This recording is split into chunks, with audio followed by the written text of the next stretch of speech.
Bill Sains, and join author of the Dark Shadows Daybook, Patrick McCray. How are you, man? I am fine as frog's hair.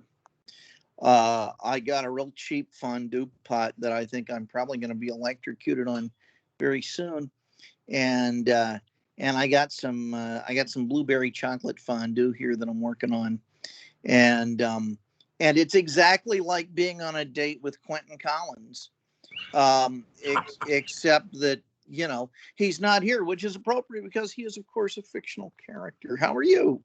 I'm great, man. There's at least foreplay in that date, right? I mean, With Quentin, yeah, yeah. you know what? It's one spin of Shadows of the Night, and a keg stand on brandy, and that's it for him. Yep. I'm on my own. That's it for himself. Nice going. We are here to talk the three Dark Shadows movies and all sorts of fun stuff in between. So, what were your thoughts, or sorry, I should ask, when did you first see House of Dark Shadows, or what I'll movie? tell you what, I really lucked out. When they started showing Dark Shadows in my hometown, it was right in January 1982. And there was this old movie theater down the street that showed like cult movies and Dawn of the Dead and stuff like that. And they had a calendar where you could see all the movies, like 6 weeks ahead. And he got a print of House of Dark Shadows. And so while I was watching the TV series, probably around February, I mean, it didn't take him long, I got to see it on a rainy Sunday afternoon in a 940-seat Deco Modern movie theater, just a couple of blocks from my house. Nice. I saw House of Dark Shadows on Turner Classic Movies. Okay. I want to say in the year 2000 is when I saw it. I saw the movie, and when I saw it, I was like, "Holy shit, this is a bit different." Yeah, that is definitely a way to put it. If you have no preparation for it at all, if you don't know what's coming around, and you're thinking you're going to see a big screen version of the TV series, that's not it at all. This to me, and I think you had touched on this a bit in when you guys did the Dark Shadows podcast and for the Collinsport Historical Society, and I think you one of you guys had said that this is the best film Hammer never made, and I agree with that it is. It's sort of it's a Hammer movie in a lot of ways. Right, it has the blood, and I think the one thing that I like the most, even though the characters' namesakes are taken, they're not exactly playing the exact, to me, in my opinion, the exact characters from the series, especially Barnabas. Oh, most clearly.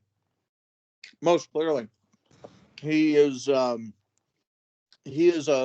bloodthirsty killer, and he's on a timer. Yeah. What did you think of them filming at the? They don't film on a set. They film at the Lyndhurst estate. That's a good question. I don't know if they contemplated filming it on the sets for the TV show or not.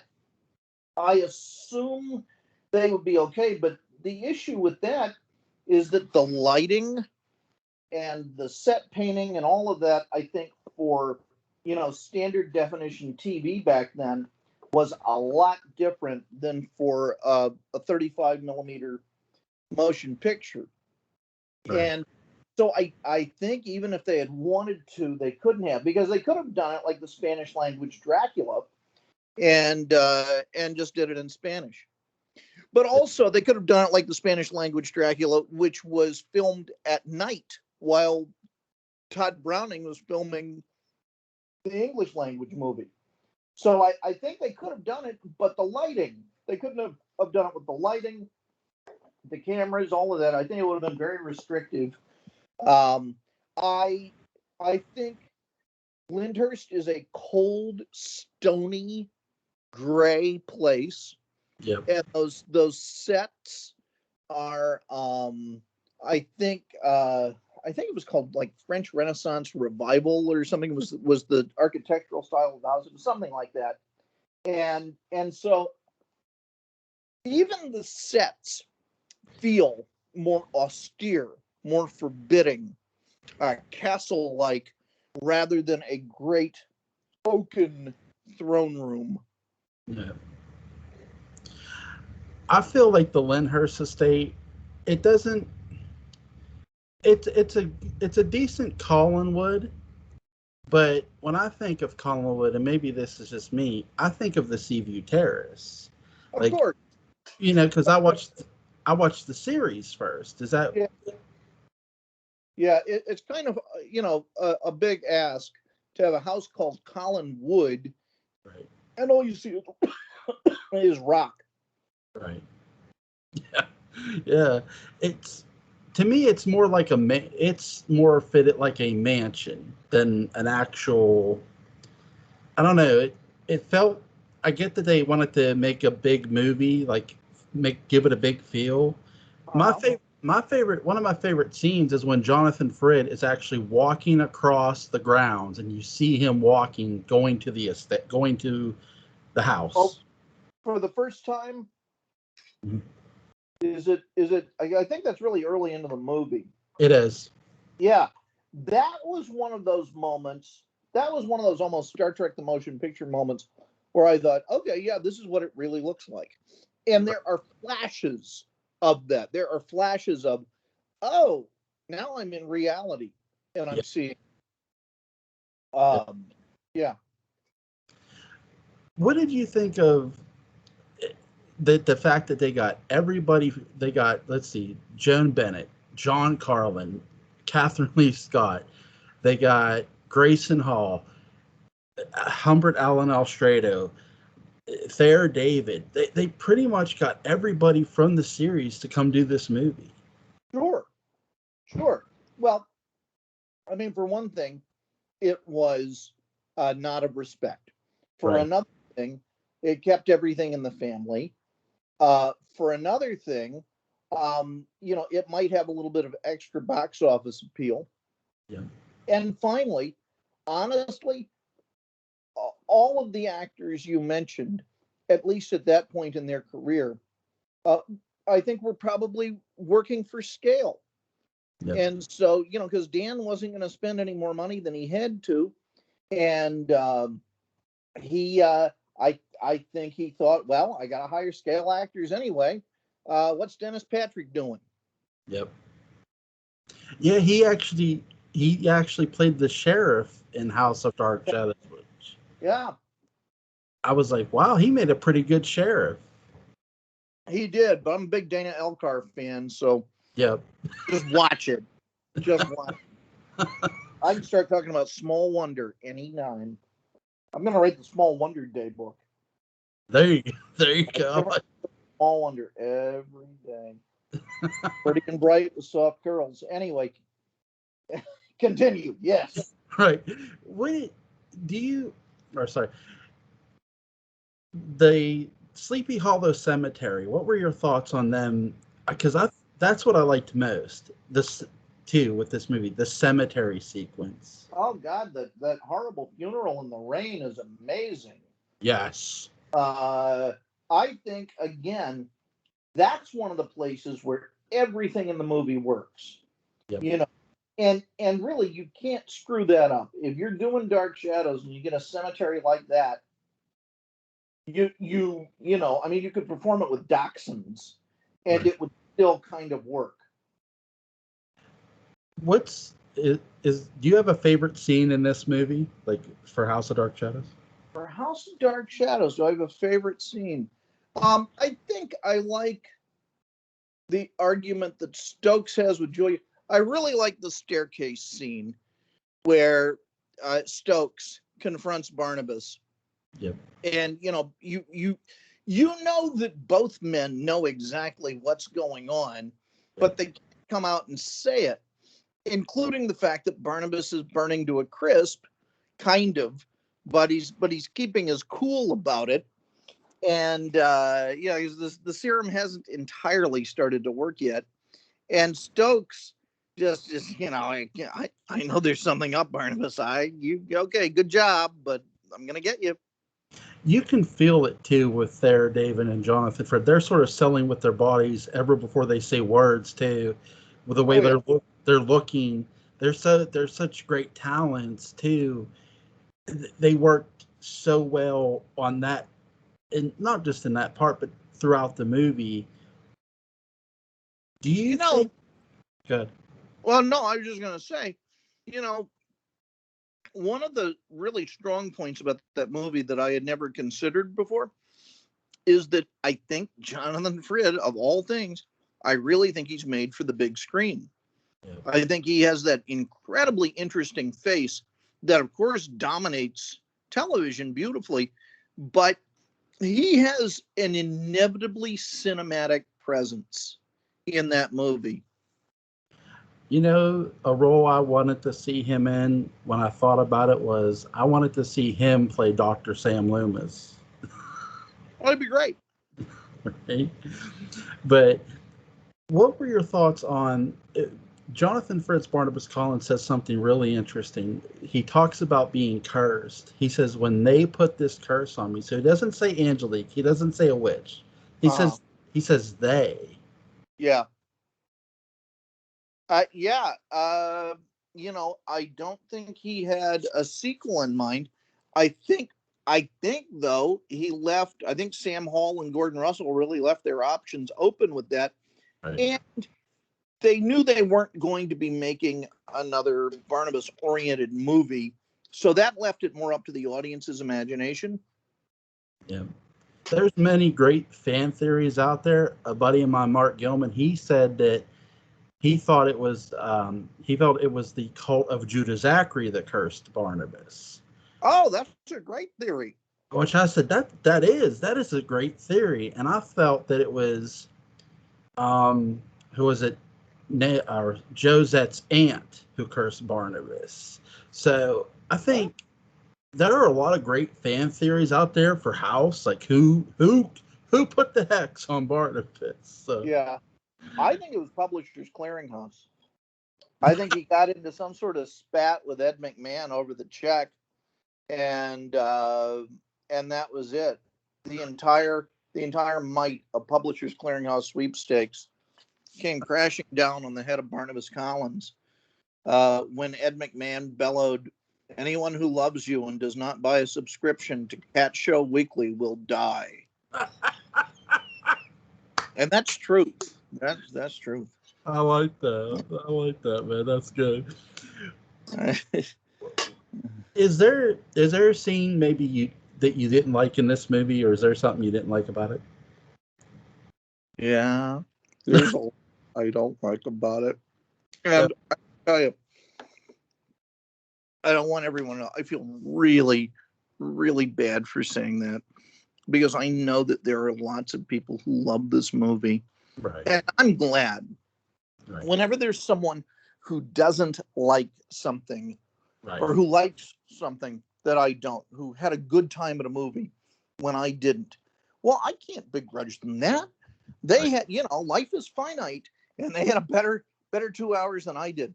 When I saw that movie, I saw it with the packed audience.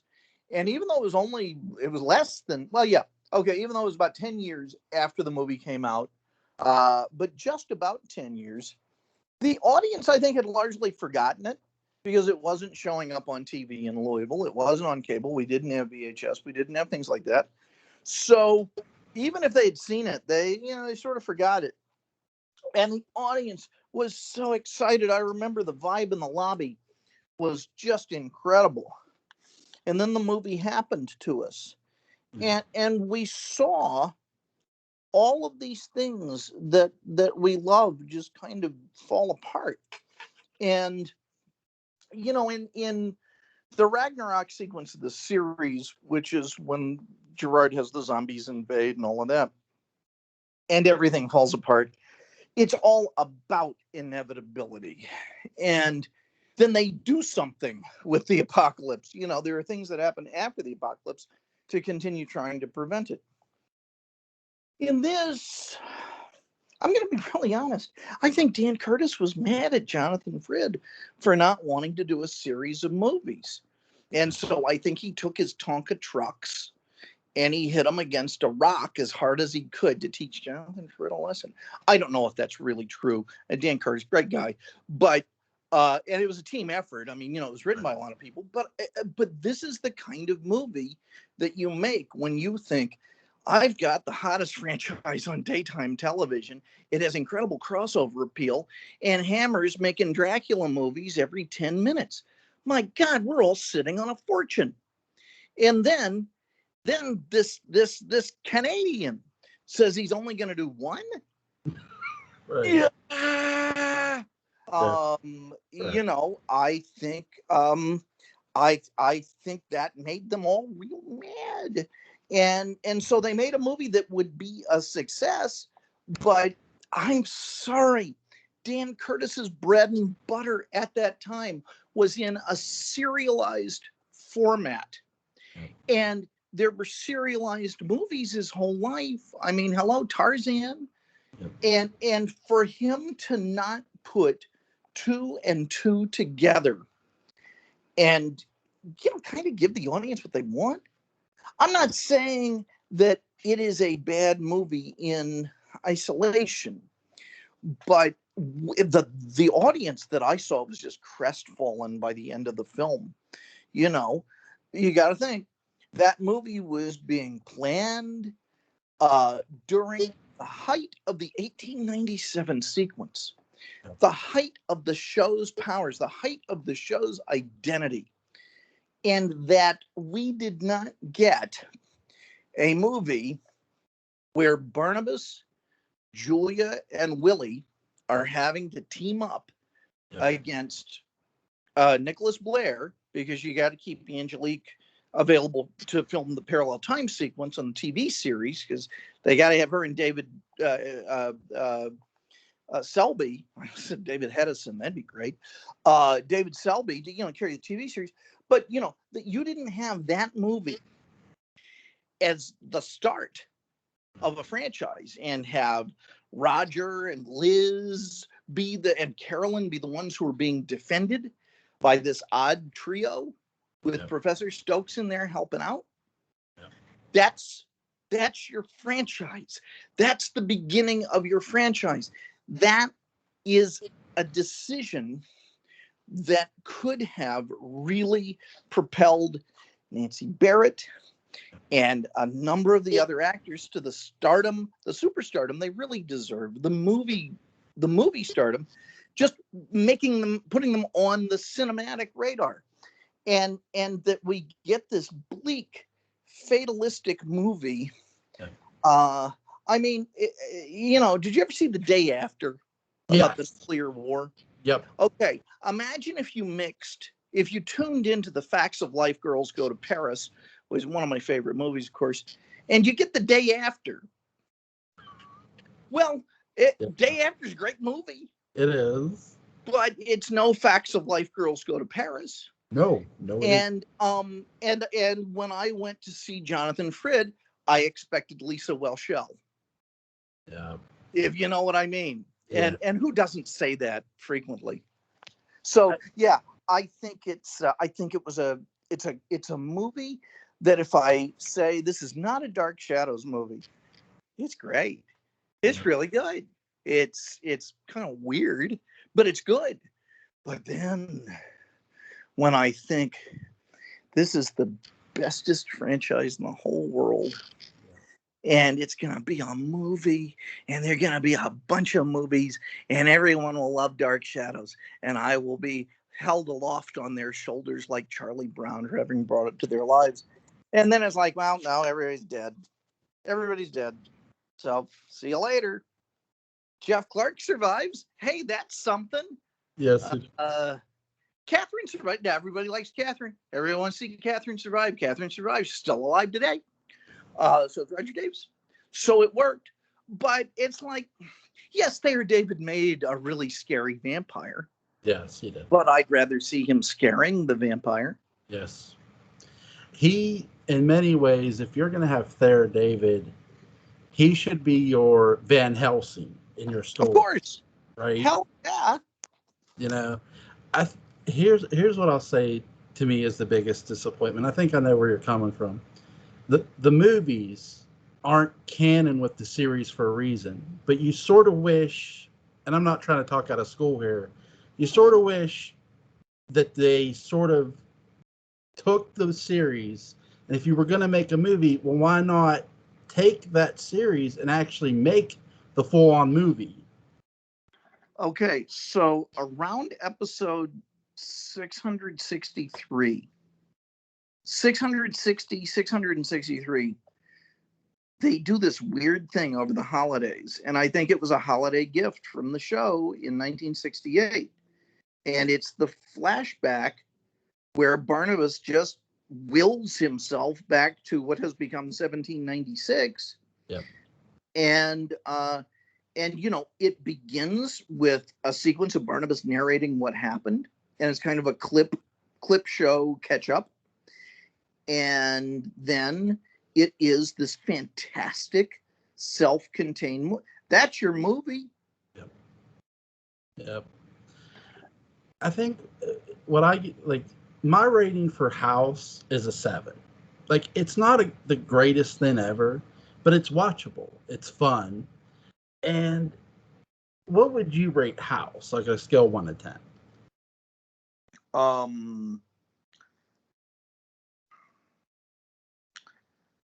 Probably 5. Okay. Probably a 5. I think the fact that it's Dan Curtis's first movie, Right. you know, shows. Right. It is not a slick, confident Assault on Precinct 13 or Sugarland Express or something like that. You know. Night of Dark Shadows. David Selby, Laura Parker. What a movie that, well, got cut because it was supposed to be on a double bill. Yeah. So, talk to me about this, man. Why is, because I like it. I love Night of Dark Shadows. But why in God's name did they cut this movie just to be on a double bill? Can you help me out with that?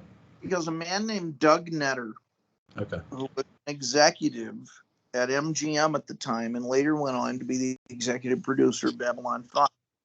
Because a man, it's my understanding that a man named Doug Netter said so.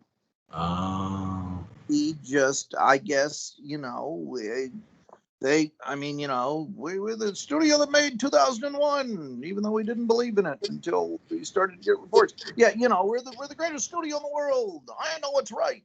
You are going to cut 45 minutes out of this, Curtis.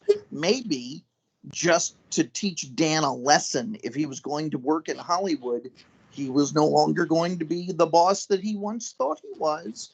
And maybe Netter did it for that, although I doubt it. I just like to, you know, imagine nefarious things. right. But yeah, it was too long. And I'll be, I just feel terrible. I'll be honest. I think they probably looked at it and as like, hey, Dan, it's Doug. Yeah, we have to congratulate you. You managed to make a Dark Shadows movie with absolutely nothing. It doesn't even start with the Dark Shadows theme. Yep. With absolutely nothing we recognize from the show. This is like you took Hogan's Heroes and you stuck in footage from the movie Quest for Fire. But there's no Bob Crane. How'd you pull that off, Dan? That's like a Christmas movie taking place in the desert in June, which actually is when I think Christ was born. But seriously, I think he was. But yeah.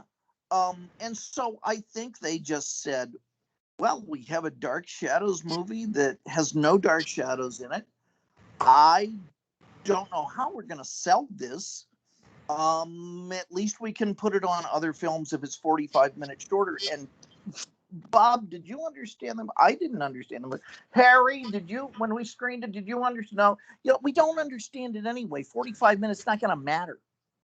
It's another showing in a theater where they can sell more popcorn. Yeah. I think it was a very cynical moment.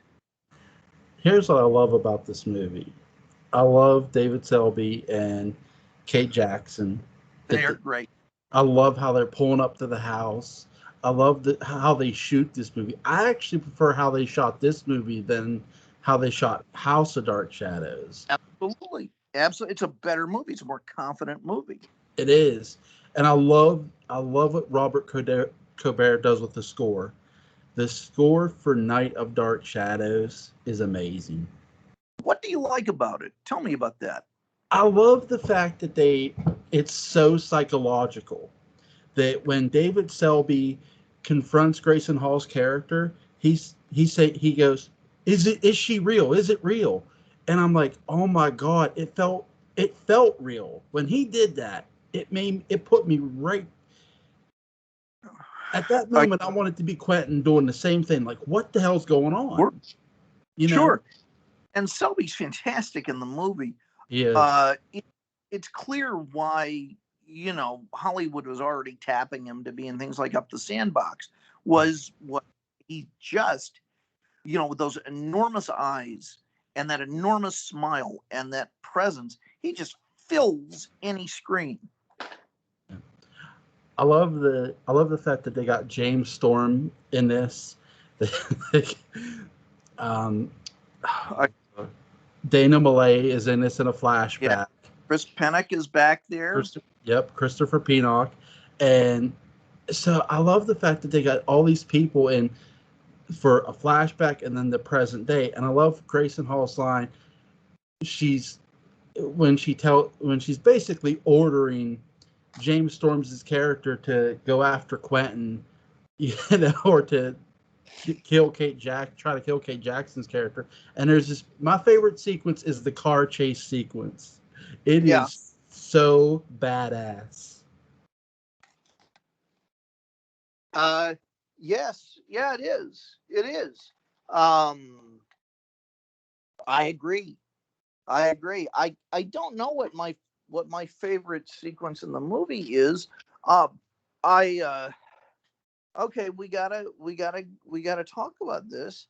Yep. So and again, everything bad I say, I'm just gonna go. God, I feel terrible for saying this, but I do. So Dan, we love Selby, we love Kate Jackson, yep. we love the kids, but Dan, you have a villain on the show who is she's very beautiful. Yep. And she's a very good actress, and she has a marvelous laugh, and the audiences love her, and the kids love her. So Dan, now tell me, have you left out the reels where she does a lot of talking and casting curses? Because that's what witches do, is they cast curses with their voices. Yep. And tell me, Dan, that those reels are coming out to hot, that you just left them. No. Well, we're taking 45 minutes out of your movie. Right. Now give us some Laura Parker. Seriously. Who, I'm sorry, I sound like Gene Wilder. Right. Why would you do that? What? Right. Laura Parker is your special effect. Yes, agreed. And yes, Laura Parker does more without saying a word than the top 50 actresses in Hollywood right now, in my opinion. Yes. But now imagine if, you pretended the movie was a talkie. That's the thing, is that it's things entirely to the side of the movie. If I just went and saw the movie and you took off the title Night of Dark Shadows, or I'd never seen Dark Shadows, whatever, I would go, wow, this is a really cool art film. This is an art horror film. Did Bergman make this? I love this. And I still do. I think it's a brilliant thing. I think it even survives without that 45 minutes. Yeah. It just, it's just, what, let Laura talk. And there's a scene, apparently a cut scene where she does talk. And that's all been restored. So that is, I think, in the last throes of arriving. Yeah. I was on a podcast a long time ago with the gentleman who's been in charge of reconstructing that movie. And I remember him saying at the time, and I think they took care of this, at the time they just needed to hire some voice talent to round out some of the sound of the missing footage. And I asked him how much it would cost. And he said a few $100,000. And that's reasonable. That it makes me wonder why, maybe studio pride, but it makes me wonder why a Patreon or a Kickstarter rather, or something like Indiegogo didn't happen, because that would have funded very quickly. I think at least the studio should give that option to the fans. It's coming, apparently. Thank God. Well, not officially, but apparently the entire project has been finished, and so now it's just sort of figuring out some releasing money and I guess stuff like that. I think what Laura does so well, what Laura Parker does so great in this movie, even though you're right, she doesn't have a ton of dialogue, and her dialogue, there's not a lot. Did she say anything? Yeah, she actually does. There's things she says. She says, "Brenda painting the life, Charles," when she's talking to. Oh, David. yeah. And she actually, when she's standing next to the little girl who's supposed to be Grayson Hall's character as a little girl, she hands her a necklace and she says something. I forget exactly what. But but that didn't count. That doesn't count. I'm talking about every other scene. I love you, Patrick. I love you. Like, it doesn't count. Moving along. Yes. Quite right. Moving along. Back to my point. Right.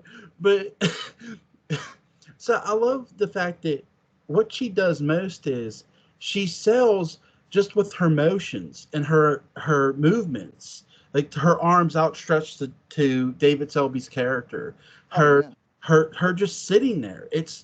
She's selling by being this pure, beautiful woman who's sort of enchanting him just by posing for him. Sure. And that's what I take away most from it. Yeah. I mean, that I like Angelique in the movie. I'm at a loss for words on that.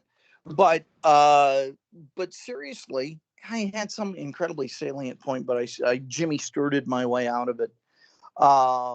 She is a striking presence, and I don't know how anyone at MGM, regardless of their feelings for anybody, and I don't know what they felt about anything, but I don't know anyone at MGM who could have just watched rushes from that movie, not even watch the whole, they just watch the trailer and see those eyes and not say, who is that woman? Because one of the things, and certainly this does not at all reduce her to her physical appearance, because my God, her acting is just sublime. But one of the amazing things about Laura Parker is that she doesn't look like anyone else. Right. She really doesn't. Wallace thinks she looks a bit like Michelle Pfeiffer. I don't know. But she doesn't look like anyone else. And for me, for a movie star, that is one of the most important qualities, physical qualities at least, is that my visual life is being dominated by this completely original looking individual. Yeah. I like the fact that they marry John Carlin's character and Nancy Barrett's character in this movie. He's playing a writer in this movie. It's back to a little bit of parallel time. Yep. It's flashing forward the end of the series when they get married.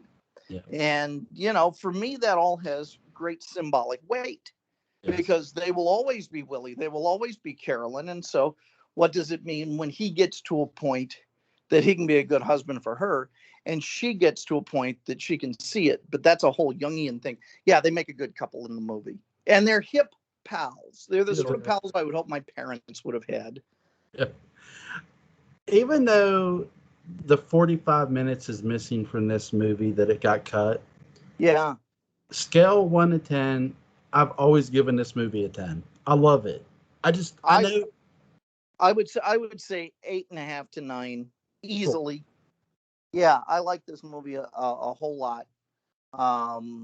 Yeah. And now let's circle back a little bit because we talked about the fact that Jonathan didn't want to play Barnabas. Yep. Do you think that the audience could have, to get at least some of their Dark Shadows fix, dealt with a Dark Shadows sequel where someone else is playing the part, because his soul inhabits another body or something?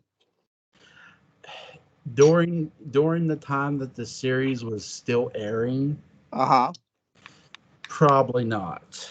Okay, now let's tweak that one bit. Okay. I think there's a chance that as they were shooting it, they already knew that Barnabas was also over on TV. Yes. So, while I would be first in line for, Bromwell the movie, I would also be last in line. I'd be the only person there, at least in Knoxville. But, yeah. What was I making a point about? I got so interested in talking about Bromwell the movie. Christ, I'm losing it. If they would have maybe put someone else's Barnabas. Oh, yeah. So what do you think? Could they have gotten somebody else's Barnabas? Here's the thing. I think a lot of fans at that given time during the 70s probably would have pushed back on it. Now, would I have minded? No, because here's why. I'm open to suggestiveness. Yeah. Me personally. Because look, Dark Shadows recasted all the goddamn time, pretty much. It did. It felt like it. But so you bring James Hall as part of that's perfect. Perfect. James Hall's a great actor. I like James Hall. Anyway, you were saying. Right. So they recasted, with the series, I could have seen them maybe bringing someone else back as Barnabas for a sequel. I don't know why they didn't.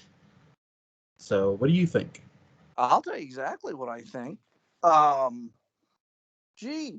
Wouldn't it be a shame if, in an attempt to reach one of his ancestors or something, or incestors, Quentin had been possessed by Barnabas? Nice. It would have had you would have had Quenticus. But it sounds very Marvel Comics. I really think that would have, the audience is they're gonna want to go look at David Selby, and if he's playing Quentin, fine. If he's playing Barnabas, well, we kind of hit two birds with one stone. So yeah, I would have just bam gone for it.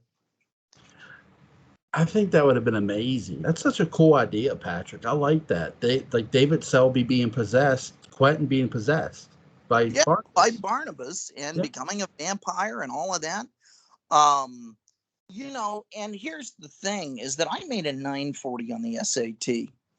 And so if I made a 940 on the SAT and I could come up with that, I can't imagine it wasn't a topic somewhere.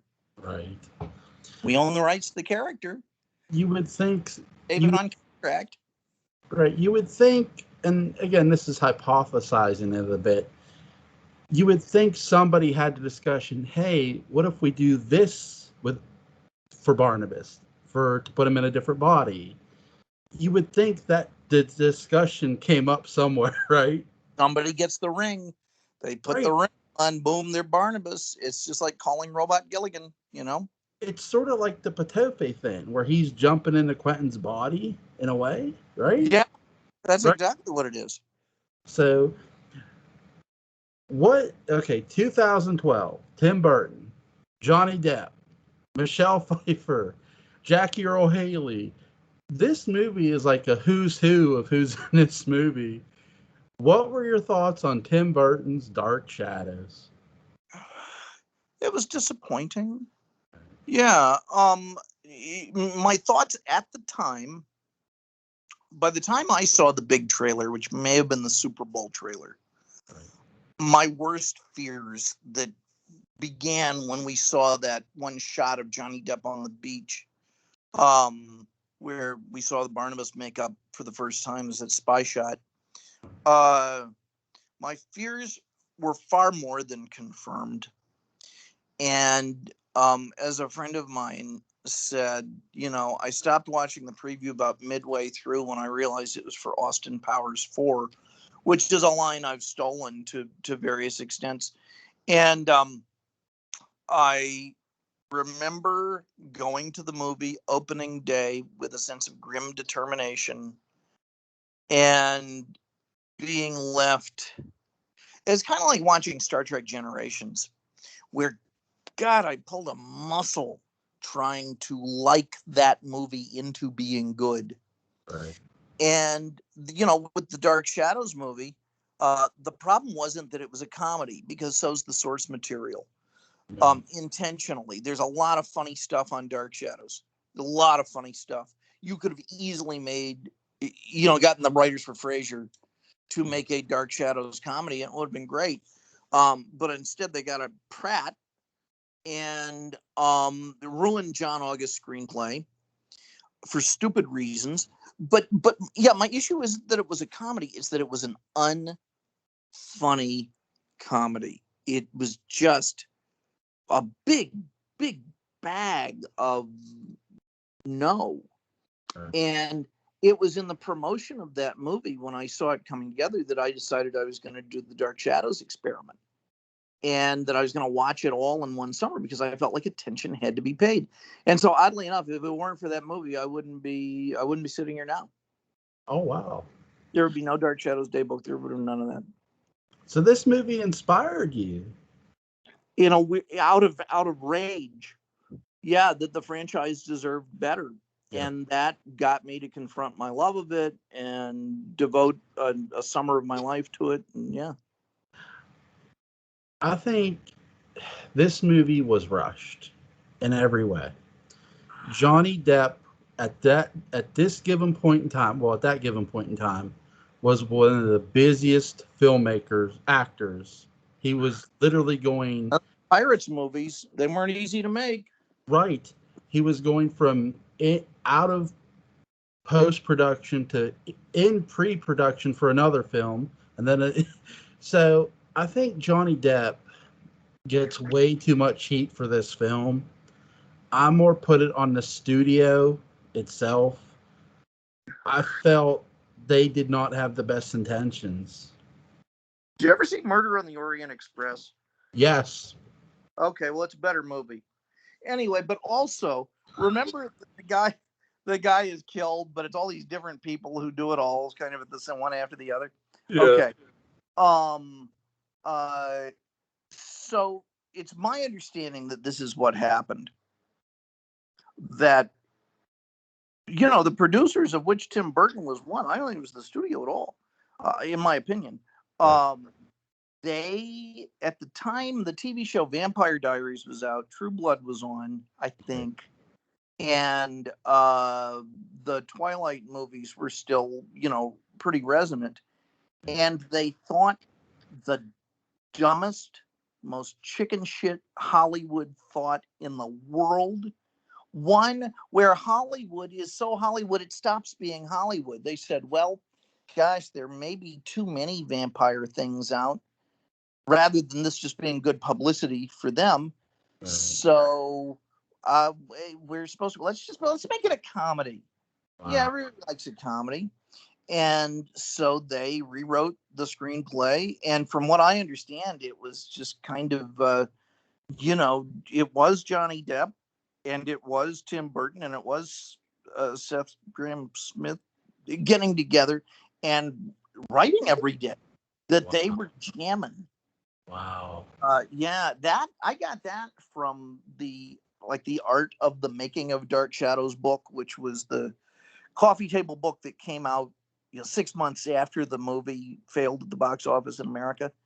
That was a real baffler, but I got it for that inside story, and there it was.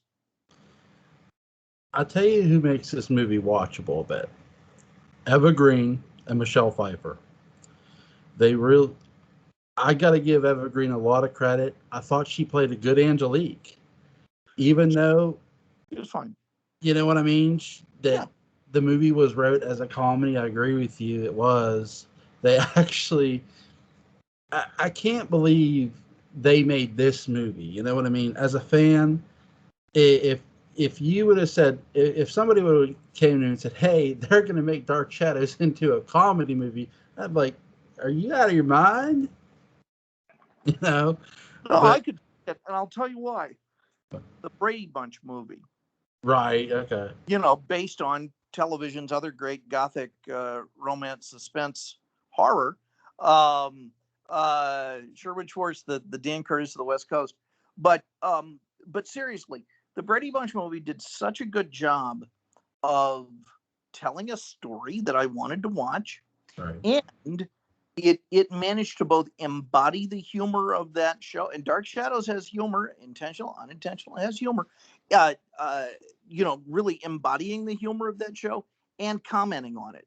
So if they had gotten, I guess Bonnie and something Thomas, her husband, to write that, they're already used to writing for Joey Gordon-Levitt. Throw him in there too. I think there's sins in this movie they don't take full advantage of too. That Maggie Evans / Victoria Winters seeing ghosts. And I like how the ghost of Josette points to Collinwood in the newspaper when they're sitting in that diner. Yeah. That's actually my favorite scene in the whole movie. I'm like, holy shit, I hope they do more of this where she's seeing, talking to these ghosts. It's true, but instead the movie is about who can sell more tuna. That's what the plot. I mean, if you look at the plot of the movie, no, it is. I know. Put a tuna company out of business. Wow, I'm riveted. Yeah. What were they thinking? That they have this great Angelique, and that's her plan. Now, for me, it's Jackie Earle Haley, and it's Chloe Moretz. I get them a couple of phone books because I got a camera. I'll watch that. I love the fact that as they're dumping Julia's body, Jackie Earle's with lives. I never cared for the bitch anyway. That's a good Willie line. I mean, that's a line I would have liked to have seen Willie Loomis say if Julia died. Barnabas, I'm real sorry, but it's kind of quiet, around here. Want me to get you some Sudoku? You're going to be able to do it now.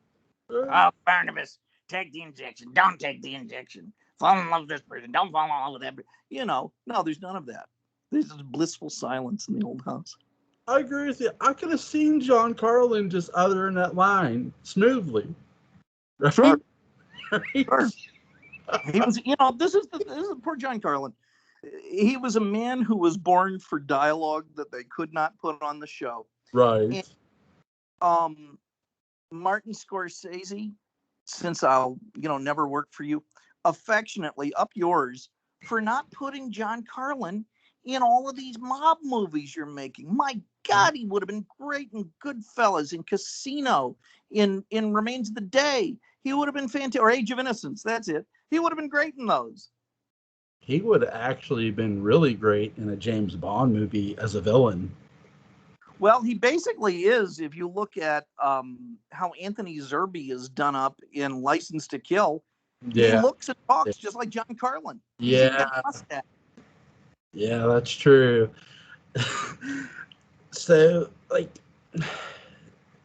This movie, I can't say I give it above a 5. I give it a 3, man. I give, and it's funny because the other films I have to remind myself, oh yeah, but it's if I say it's not a Dark Shadows movie, it's okay. With this, it's only the words Dark Shadows, and it's only being able to just hear the name Barnabas and stuff like that, to be able to hear that on the big screen, if that's possible, is the thing that makes it worthwhile. And then I have to go, oh yeah, but it's bad. And what the hell is up with their treatment of Roger? Right, right. Like that's what I didn't quite get and understand about the movie. It's like Roger. It's like they were trying to stuff a bunch of characters in Roger, like more than one.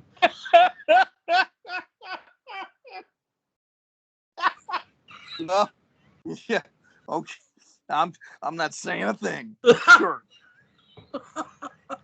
But no, what I mean, I'm sorry. Uh-huh. What I mean, oh my God. What I mean is, it felt like they were trying to have him be more than just that character from the 60s show. They were trying to have him be Roger.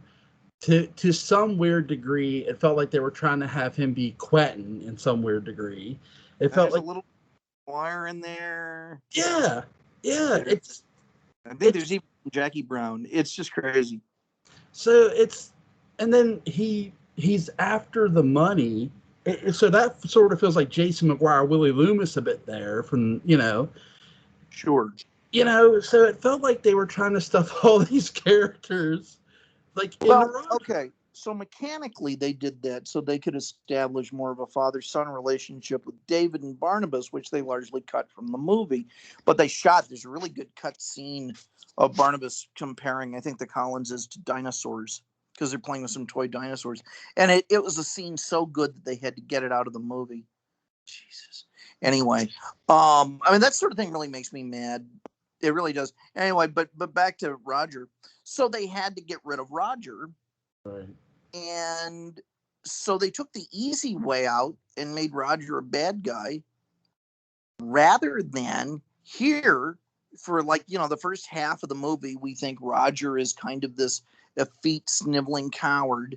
And then when the threat really first asserts itself, Roger's the one who sacrifices himself for the entire family when Barnabas doesn't know what to do. When Barnabas is questioning his loyalties, when Barnabas doesn't know if he has the bravery to take on whatever that thing is, and he freezes. And so then you have this noble send-off for Roger. You have David now completely shocked that he, basically was giving his family hell when they really did love him, when they really were there for him, even if it wasn't readily apparent. And now David has to reach out to Barnabas when Barnabas goes into this depression over not being able to do anything. In the wake of his father's death, we see how scrappy and brave David is. That David reaches out to Barnabas, and that David is who says, listen, if my father could do it, you can. And I know they don't believe in you anymore, but I believe in you. Not a dry eye in the house. Yeah. I think too, another thing, they make David's mother a ghost, yet David's mother has had no contact with Maggie/Victoria the whole movie, and it's like That's because it's a bad movie. Maggie it kind of, that's it. But go on. Yeah. No, it is. This movie is like pulling teeth without the notification, the numbing. It hurts. I'm trying to defend it as like someone giving CPR to a skeleton. Exactly. But oh my God. However, I will say this: there are some really, really good fans. There's one who wrote a Dark Shadows one-person show. I think it did. Her name's Casey. And there are some really good fans out there. And they got into this through the Dark Shadows movie, and they have affection for it. And, maybe if I had seen it without the context of Dark Shadows, I would have said, well, It wasn't a very funny comedy, but I'll watch vampires anytime, and that was okay. So if that's what got them into Dark Shadows, and if they saw the series and then loved it also, then great. I'm glad it happened. This is something I've said too about this. You don't have to like the 2012 movie. God knows we don't. But you can still talk to the 2012 audience and don't troll them for liking the movie. You know what I mean? Because Yes. listen, Yeah. there are bad movies out there. Well, yeah, let me just say,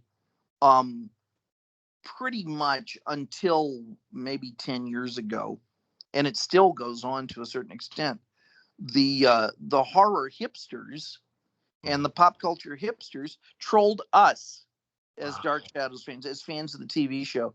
So I think the last thing we need to do is give any trouble to anyone who likes something Dark Shadows that we think isn't up to snuff. That's not fair. Right. And that's something I've been saying is like, look, they're allowed to like this movie. And something I did with my Facebook group, I said, look, if you're a fan of the 2012 film, you're welcomed here. Like, you're welcome to come talk. Because what kind of country is it where someone isn't welcome someplace because they like a movie? Right. That's what I mean. It feels like, and listen, I get it because I'm a fan of Halloween 3 Season of the Witch. And for years, that movie was kicked in the teeth. Okay, my favorite line from that movie, how'd you get Stonehenge here? Wasn't easy. That's great. Anyway, go on. Yeah. Dan Chalice, where are you now? Right. my favorite line in the movie is when he's saying he asked him why, and he delivers that amazing dialogue. I forget the exact line when Dan is tied to the chair. It's amazing, but I forget it now. But amazing film. But I think that's the thing. For 2012 fans who are going to listen to this, you are more than welcome to come talk to people. Don't let someone bully you out of liking your film or being afraid to talk about it. Yeah. That's very clear at Collinsport Historical Society drawing room too. Yep. Yeah, Wallace has no patience for that. Neither do I. As I said at the beginning of this, if you like something I didn't, that means you have 2 hours of your life to never get back not liking something. Exactly. And I will never get that 2 hours of my life to get back to enjoy something. But that doesn't mean I have to begrudge you. Right. Exactly. I agree with you 1000%. It just, I hope like one day, like everybody can just get together and just talk Dark Shadows, like whether no matter what you liked or disliked. I think they largely do. I think that movie is such a sticking point for fans because they looked forward to it for so long. I had looked forward to it for so long. I had to, in sort of the pre-historical society days, I was kind of in my community the lone Dark Shadows guy. And when Buffy is just the hippest thing on TV, you would not believe the crap I took and the snootiness and everything else. And so I had long thought, man, Tim Burton, the Sleepy Hollow Tim Burton, would be the perfect guy to make this movie. And I was watching it, and I was hoping for it, and then Johnny Depp was cast as Barnabas, and I thought, well, boy, these people will pay attention to that, thinking he would look like he did in Blackfish or something, which hadn't been made, but you get the idea. And so I thought, okay, finally, it's a big neon, in the words of Joe Straczynski, big neon middle finger to anyone who ever unfairly judged Dark Shadows. And they did that. Now I have this to apologize. But it had a funny effect. all of those people legitimately felt sorry for me. Yeah. And they actually pulled back being so toxic Right. because of that. Because it was just so obvious that that wasn't my fault. And it wasn't the franchise's fault. Right. Right. I'm trying to think. Is there anything you want to add? Sure. If you take Dracula Untold, which is one of my favorite movies, if you take Dracula Untold and Crimson Peak and put them together, you have what should have been the Dark Shadows movie. Yeah. I actually, on my blog, wrote a 1795 story.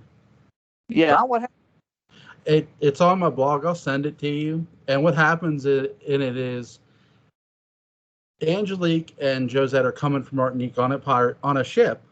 Uh-huh. And Angelique has been sworn to protect this girl, Josette. And she's happy for her. Angelique's not the heel in my story. Okay. What you find out is Jeremiah is a member of a group called Leviathan.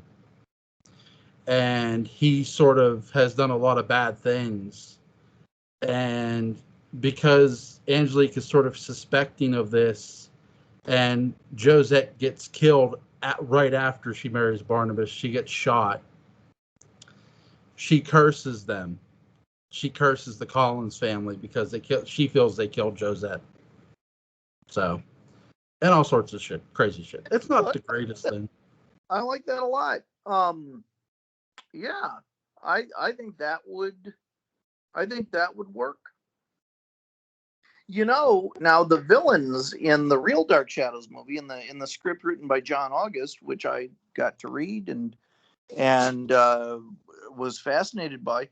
For one thing, the whole thing's serious. The whole thing has the tone of the first 10 minutes of the movie, and the Leviathans are the villain. Oh wow, really? Yeah, the Leviathans, who are sort of this, portrayed also as an evil board of directors and so on and so forth.